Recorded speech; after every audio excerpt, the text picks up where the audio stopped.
फच्याङ डाँडा कुसुवा स्याबुन्सी बुवा हुँदै पारी धुपु हुँदै त्यहाँबाट पारी देखिएको हाम्रो कुम्भकर्ण रेन्ज मकालु हिमालहरू प्रष्टसँग बिहानको दृश्य चाहिँ यस्तो देखिन्छ।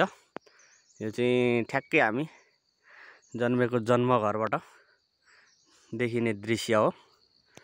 हाम्रो चाहिँ सेपिलो सेपिलो पाटो भएकोले गर्दा यता चाहिँ घाम त्यति आइसकेको छैन। पारी चाहिँ राम्रोसँग घाम देखिन्छ। यी हामी खेली उठी बसी हिँडी खाइ गरेको खेतहरू धानहरू यसरी चाहिँ लह लह बाला लागेका छन्। सुनसरी बाला लागेका छन्। हाम्रो भतिजा केटो अगाडि हिँडिराखेको छ हामीलाई गाइड गरेर। हाम्रो गाइड हो।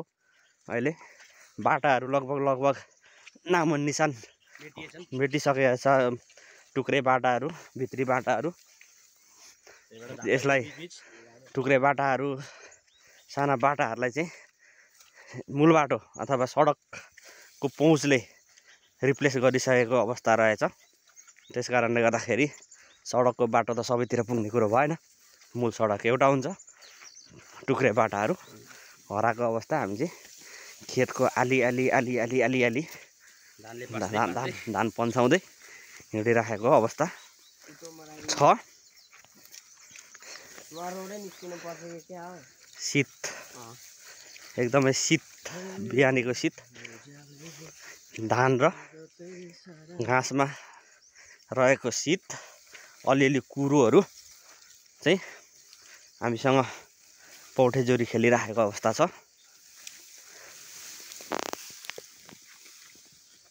अब आइपुग्यो बाटो। हजुर ब्लग बनाउनु अङ्कल भाइले पोस्ट गरिदिन्छ विदाउट एडिटिङ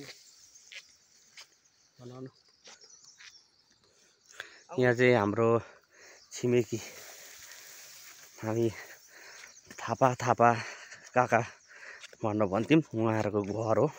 उहाँको घर जानको लागि चाहिँ हामीले ठ्याक्कै सडक पक्रेका छौँ। यहाँ चाहिँ मोटरेबल भन्दा नि बाइक लेभल बाटो छ। ट्र्याक्टरहरू आउँछ अरे। यही बाटो हुँदै हाम्रो बेसी खेततिर जाँदैछौँ। हामीलाई गाइड गर्ने गाइडरको भनाइअनुसार चाहिँ यहाँ ट्र्याक्टर पनि कुद्छ। यहीँबाट ट्र्याक्टर हिँडेर चाहिँ तल बेसी खेतसम्म जाने बाटो निर्माण गरिएको हो भन्छ हाम्रो गाइडर। हामी पारी कान्छाको छोरा अझै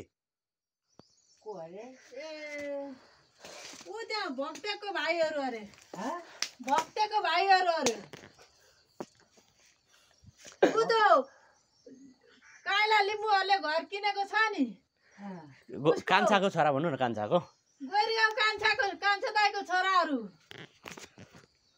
भाइ माइला। हजुर म कान्छा। हामी माइलो र कान्छो।